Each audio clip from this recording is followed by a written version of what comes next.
What's up everyone, this is Cher talking, welcome back to my channel. In today's video we'll be talking about a new announcement. There is a new Ultra Deluxe banner coming to UniverSe in 2 resets from now. There is UniverSe Mayo and Spellgirl as limited units and Mayo and Mac as platinum ones. Once the banner ends, Mayo and Mac will be added to the platinum banners, but Spellgirl and Mayo will not. They are limited and they got buffed for global, of course. We'll be talking about them in a preview. This is still not a final review, but we can get a lot of ideas of how they will matter in the meta or not. Well, let's go here to Reddit. There is yet another post by Hans4A3. Thank you so much once again for this amazing post. We can compare what is happening with the units, comparing them to JP. Well, UniverSe Mayo got buffed to her STR and agility. That's actually a very good buff for the STR part, and she needed more agility since there are other martial artists with higher agility. And she's a special character that tries to buff agility even further to evade. Well, she doesn't have that much endurance and will, but if she evades, it's pretty good. The first passive, she gets STR and agility every turn, but only 5%, but also plus 1 BP that will allow her to get very nice cycles. The second passive is very good for farming. She gets increase in damage and plus 2 BP for 3 turns. So she will be able to attack with her strongest nuke 3 times in a row. But more into that later. She also gets fired up 6 for a total of 30% increase in damage at all times, or 50% when she is using her ability number 2. And for skills, she has a cheap AoE attack with only 2 BP. She can cycle between AoEs if she wants. And skill number 2 is the nuke that got buffed. It's now only 8 BP instead of 10. That allows her to use this 3 times in a row. And she buffs her agility when she's doing that. So 25% buff to her agility. Her agility is already pretty high. Will allow her to be used for some evasion strategies if you are bringing other buffers as well. And for farming, it's gonna be very nice since it also has slash damage. So pretty powerful for the way it is. The only problem is that she loses her passive number 2 on boss fights, so you may find alternatives. And actually there's Leon, and Leon does enough blunt damage anyway, pretty easy to use. But since she also does slash, can be a very good investment for new accounts that want to cover 2 elements. And the skill number 3 is the strongest AoE attack, so she can cycle between them. If she leaves skill number 2 between 10 BP, she's just gonna be an AoE machine. Pretty nice, and rotates between single target and AoE. I guess that the buffs that they give her makes a lot of sense. We got plenty of martial arts units recently. She needed something to stand out, and buffing her agility to evade is a type of strategy that may work for some content. Then we have Spellgirl, and my god, what they did to her. Spellgirl was considered the best character already because of her skills, and now they buffed her to even better. Well, she buffs intelligence and love by 5% only and recovers 1 BP on the start of a turn. Well, the BP part's the most important thing, but the love is also good. We'll talk more about that. The passive number 2, when she attacks, she buffs 2 things. Intelligence and 1 BP. Intelligence by 15%, but she needs to hit the enemies. The only problem is that if you want to use her normal attacks sometimes, just going to miss. Look on her STR and dexterity. Her agility and intelligence are not stellar. We do have better mages with better accuracy, so she even seems like a good alternative for promotion with the scroll system because her intelligence is not as high as some others, because she actually needs love and charisma to heal. That's why she suffers a little here. But if you are on a very hard content, sometimes she may even miss on turn 1. But if you are bringing buffers to buff agility and intelligence, she's probably gonna land on turn 2 and beyond. You see, we have 2 passives that increases BP. This character gets 5 BP a turn if she hits the enemy and keeps buffing her intelligence for bigger damage. So a very good setup that will just make it even better because of the skills. And then passive number 3 was also changed. She gets 20% increase in damage and 30% decrease in damage received.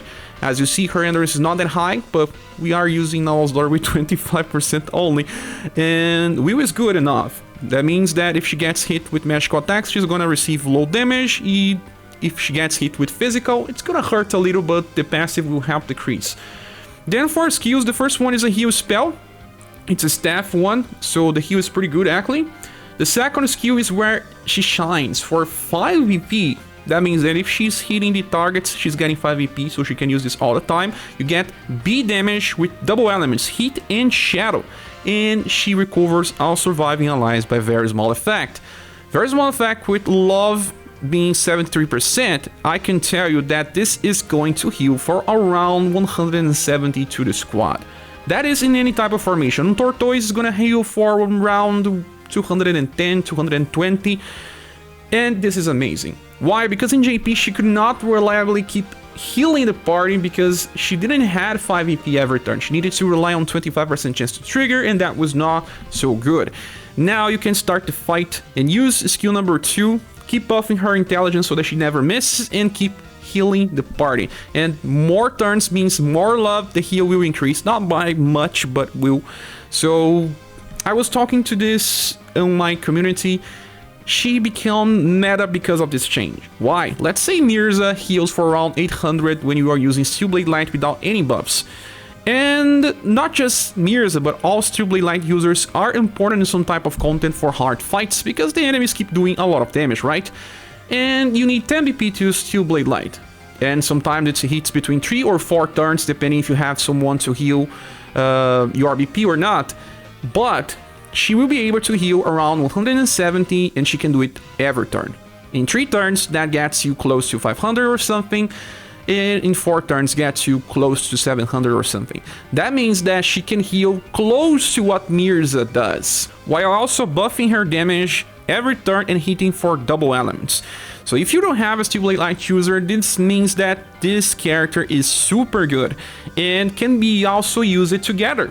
If you really need a lot of healing, she's gonna work. And because she has a damage reduction passive, she can survive well in long fights. Just like Token has, a new Matriarch has as well. They survive better than old characters.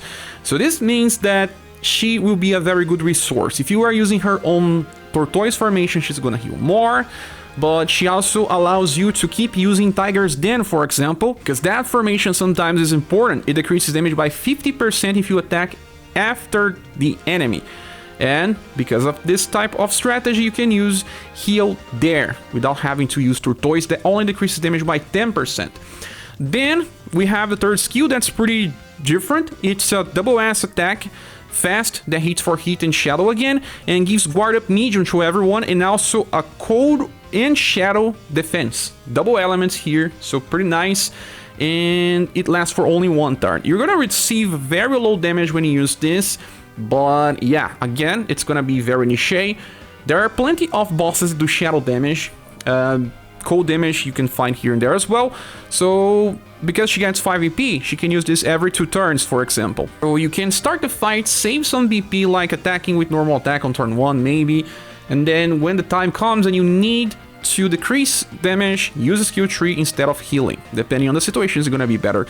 And she can always heal when she needs, because of always having BP available, and she can choose between healing 1 target or healing everyone for a small amount. It's a very interesting support character, and I have to say that she becomes meta with these changes. We'll be giving her a triple S grade, and she's gonna be on the end of the tier list, of course, but still will be a very reliable resource for future content. Receiving less damage, being able to heal all the time is very good and makes her a special unit.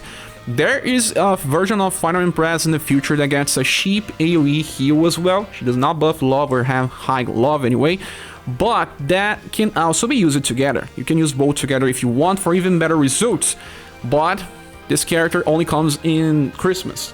Now moving up to human Mayo, he does get some good status, endurance, dexterity, agility, and will. Those are his main attributes. He's a counter unit. When he's attacked, he will always counters with this C-power AoE blunt and slash attack. That's pretty nice because he can actually taunt with great adventure. That's a skill that you can see from the first limited style of Father. And he also has our wall defense, so he takes low damage, always counters, but takes damage anyway. And he also has hyper overtension, so every time he gets overdrive, he's gonna do even more damage. If he's gonna get hit too many times, he's gonna get overdrive a lot. Then he gets a single target attack, that uses 3 BP and gives him guard up medium so that he receives even less damage, or he can just keep buffing his dexterity to do more damage with skill number 2. That is a very interesting character since he's platinum. He can be used in some setups just fine. And then there is Mac. Mac has also an increase into his intelligence. They are releasing Mac to make the fight against Real Queen easier because they gave him Paralyzed, just like what they did with Sharon to make club fights easier. Now, 2 characters made for Remembrance. For status, Mac is focused on Endurance, Dexterity, Agility, and Will, kind of similar to Mayo anyway. We do have Detox Heal. The first passive will heal a little and cleanse. Then we get a buff to Dexterity on start of fight and High Battle Tension to get 1 BP and also bigger damage. We do have some setups here, like opening the fight with an 8 power AoE blunt that uses 11 BP, but we do have 11 BP on start. And then he's going to use an AoE Pierce attack. Yeah, it starts with blunt and then uses Pierce. That is because we got a rerun of Mac recently, and that Mac has a mix of different attacks as well. You can open with the Slash and Pierce, and now he can keep using Pierce. It's just for you can inherit. Then skill number 2 is a deep power AoE attack that hits for blunt and hit and will paralyze. The good thing is that AoE, so you will always be able to paralyze the Real Queen on Remembrance fight. But only on Remembrance fight. 40% intelligence is just too low, and only a small chance means that he will miss in any other type of content. But in Remembrance battle, it's gonna work. Well, that's it, guys. This banner here is pretty interesting. UniverSe may receive a double S grade. She can be used just fine as a damage dealer, will be an evasion tank for the first turns of the fight. Spellgirl is a meta character with very good support that will help long fights that you need to heal. Mayo is a very interesting counter specialist that can get the job done, and Mac is a farmer that gives inheritance options to his premium style. And this sprite is just amazing. I love Mac. So the review will come tomorrow when we get the update, but I can tell you that it's a little safe to pull here because of Esper Girl, and the bonus being that UniverSe is also good. But this is kind of similar to Matcha banner, where you have 2 very good styles, but 2 other ones that are not limited. So the value decreases because of that. I will be giving a silver award to this banner because of Esper Girl. While UniverSe has alternatives, Esper Girl is more unique and will stay more relevant in the foreseeable future. But well, that is my opinion. Thank you so much for watching this video. What do you think about this character? Say here in the comments. I hope to see you soon in the next video. Bye.